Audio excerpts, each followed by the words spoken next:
하나님의 말씀을 보시겠습니다. 에스겔은 5장 5절에서 마지막 절까지 예배 전에 다 보신 줄 믿고 5, 6절 두 절만 합독하십니다. 시작. 주 여호와께서 이와 같이 이르시되 이것이 곧 예루살렘이라. 내가 그를 이방인 가운데 두고 나라들이 둘러있게 하였고 그가 내 그들을 거스리고 이방인과 악을 더 행하고 내 윤례도 그리하니 그를 둘러있는 나라들보다 더하니 이는 그들이 내 규례를 버리고 내 윤례를 행하지 않았으니라. 아멘.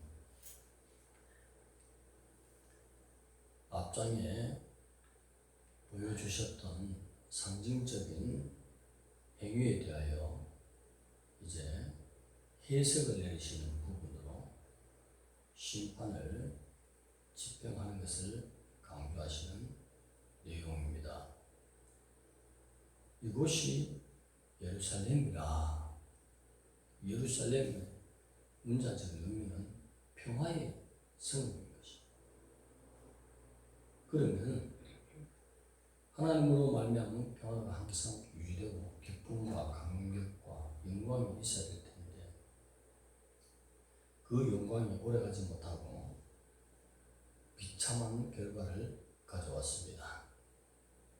그래서 지금까지 행위 예언으로 주신 말씀을 시작할 때에 표현으로 에스겔이 여호와께서 하나님께서 말씀하시기를 이렇게 하지 않고 주 여호와께서 말씀하시기를 이렇게 표현을 하고 있습니다. 요한은 언약 가운데 있는 하나님을 어필하는 것이고 주는 여기서 아도나이 모든 주권 모든 주의 주. 그래서 이 주란 말 앞에 붙여서 신명 여호와를 수식하고 있습니다. 절대 주권자가 너희에게 말씀하신다. 이 표현을 하고 있습니다. 하나님의 말씀이 기록된 것을 또는 그 기록된 것을 보거나 들을 때에 즉시로 순종하는 자세 가져야 될 점 있습니다. 절대 주권자로 높여보세요. 그럼 우리 영혼이 속이 유쾌하게 됩니다. 하나님의 평안이 우리 속에 임하게 되는 것입니다. 하나님이 원하시는 것은 속 사람이 감격해 되고 그 사람은 차후에 덤으로 모든 은혜를 주시기를 주께서 원하시고 계신 것입니다. 오늘 예루살렘이 모든 이방인 가운데서도 택함을 받았지 않습니까? 신명기 12장 11절에 여호와의 이름을 두기 위해서 선택한 곳이 바로 예루살렘입니다. 그러므로 말미암아 제사장 나라로서의 독점적인 하나님의 영광이 나타나는 성전이 머물고 있는 곳.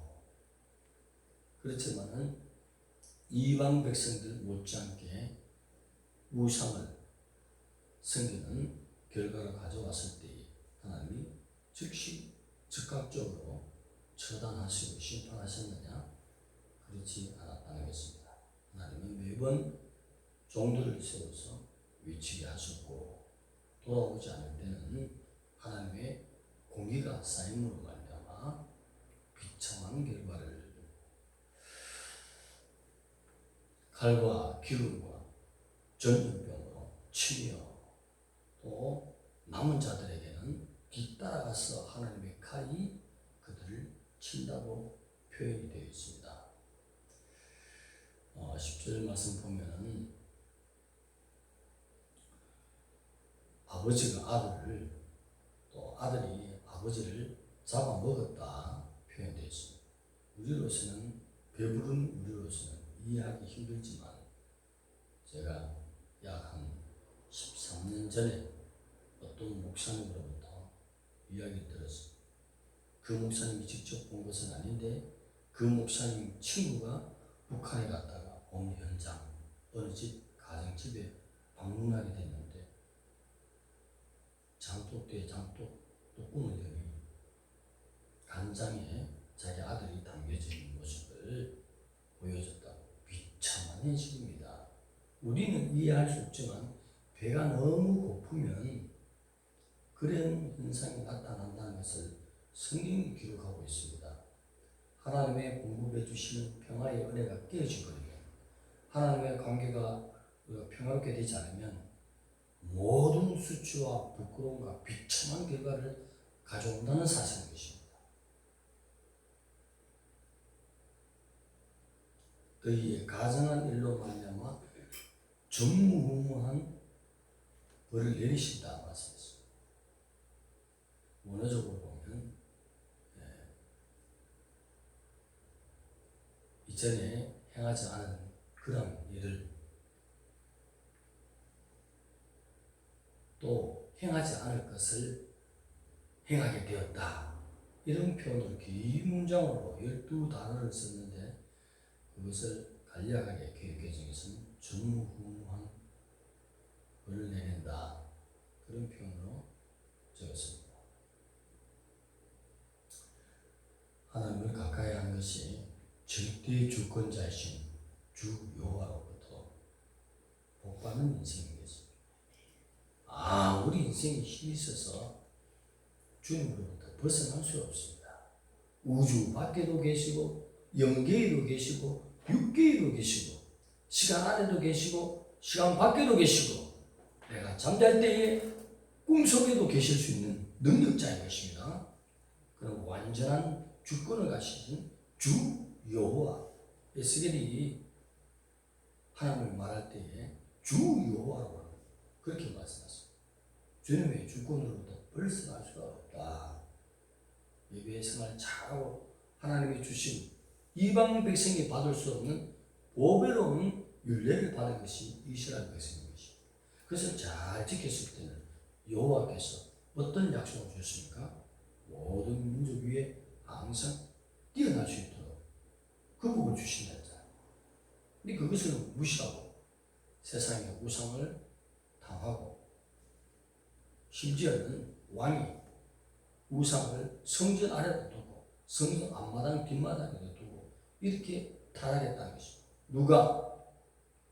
하나님을 너무나 잘생겼던 히스기야의 아들이 그랬다는 것입니다. 김일성은 또 누굽니까? 권사님, 기도 많이 하는 권사님의 아들이잖아요. 하나님은 자식들에게 하나님의 계명을 잘 가르치라고 눈이 부탁하는 내용들이 율법서에 가득 차 있습니다. 잘 가르쳐야 됩니다.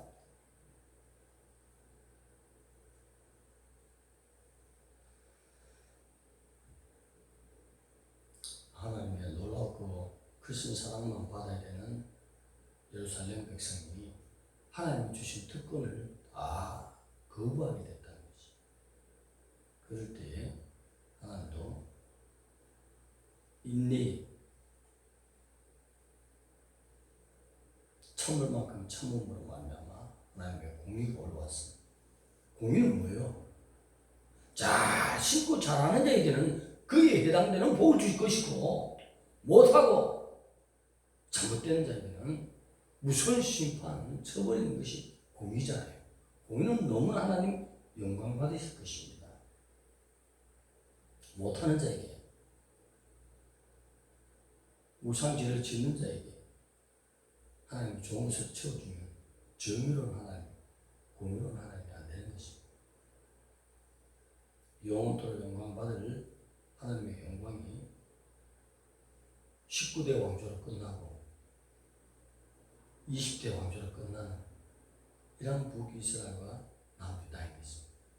하나님의 택했고 이방 백성들이 가자는 그런 보배를 율례를 받아도 이 정도밖에 가지 않았어요. 오늘 우리에게 무엇을 시사합니까? 우리도 깨어있지 않으면 우리 영혼이 보배로운 존재가 아니라 그날에 주님을 만날 줄 알고 기다렸는데 공중에서 주님을 못 만나는 비참한 결과를 가져온다는 것입니다. 왜 공중 강림에 대해서 자주자주 말씀하냐? 준비할 때가 바로 주님 오신 날이 가까웠기 때문에 그 성경도 그렇게 보이는 것이. 이 땅에 남으면 안 됩니다. 뛰어 있어야 된다는 것입니다. 이스라엘을 통해서 보여주신 것입니다. 절대로 우리에게는 하나님의 성전이 예루살렘에 있기 때문에 아침 저녁으로 양을 드리기 때문에 공격이 있을 수 없다. 에스겔 너는 거짓 선지자야. 또 예레미야 너도 거짓 선지자야. 하나님의 약속을 받은 우리 백성인데 어디 그런 말을 해. 이렇게 공격하지 않습니까?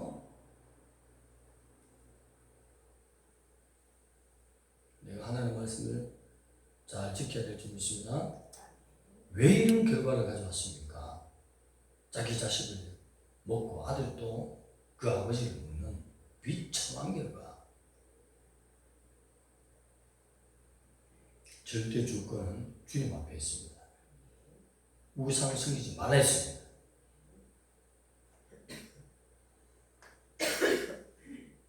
그리고 성전을 더럽히지 말아야 했습니다. 이 두 가지만 잘 지켜보세요. 하나님이 기뻐서 들에 나가도 복이 있고 집안에 들어도 복이 있고 만나는 사람마다 복이 있도록 하나님이 인도하실 건데 이 두 가지 죄에 걸리는 것이에요. 하나님 잘 챙깁시다. 신약에는 결론적인 말을 적고 있고 구약에는 이야기식 나와 있어요. 공도전서 3장 17절에 하나님의 성전을 더럽힌 자는 내가 멸하리라. 멸하는 게 망하게 한다는 것입니다. 죽여버린다는 것입니다. 절대 주권자가 누구라고? 주님이에요. 창조주가 원하는 대로 나오면 모든 의식적 문제뿐만 아니라 생활의 행복이 엔돌핀뿐만 아니라 다이돌핀까지 쏟아붓도록 그 은혜를 베풀어 주신 것입니다. 창조주가 원하는 대로 나가자고요. 기본적으로 보이는 것이 우상죄 지으면 안 된다는 거죠. 그리고 하나님의 성전을 더럽히면 안 된다는 거죠. 하나님의 성전은 우리 마음 성전인 것입니다. 이게 하나님의 계명을 가득 차고 하나님의 기뻐하는 것으로 가득 차야 되지. 이게 세상적인 문화로 세상적인 것으로 가득 채울 때 하나님께서는 멸한다 했잖아요. 이렇게 택감 받은 백성이라도 19대 왕조, 20대 왕조로 끝났어요.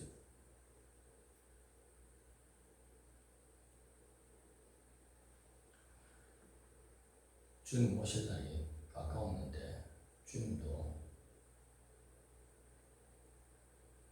우상죄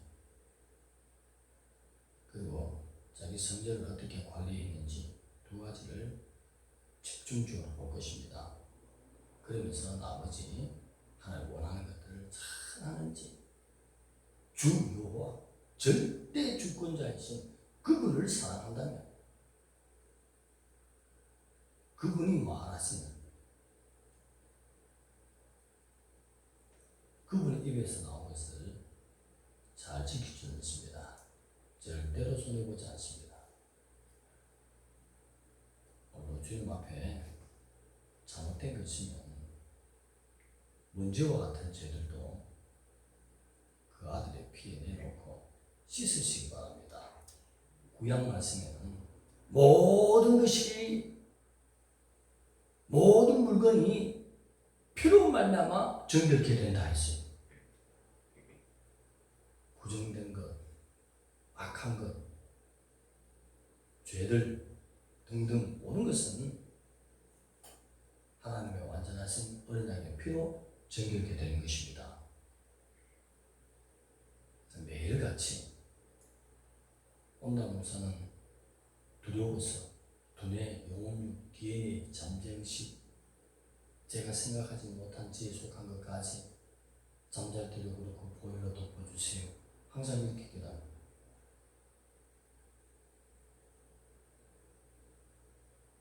보혈에 잠기는 삶을 사시기 바랍니다.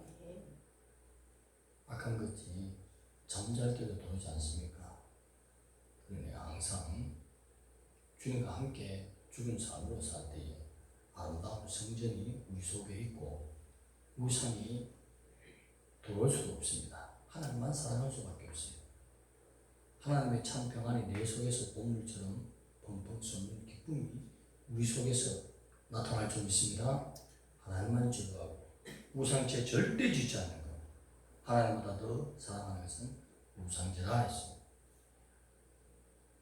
거룩한 성전으로 오늘도 달려갈 때 비참한 이스라엘의 그런 심판의 결과가 아니라 하나님 우리에게 주시는 참 행복과 은혜와 또 마지막 때에 주님이 우상이 없고 나를 그렇게 잘생겼어요.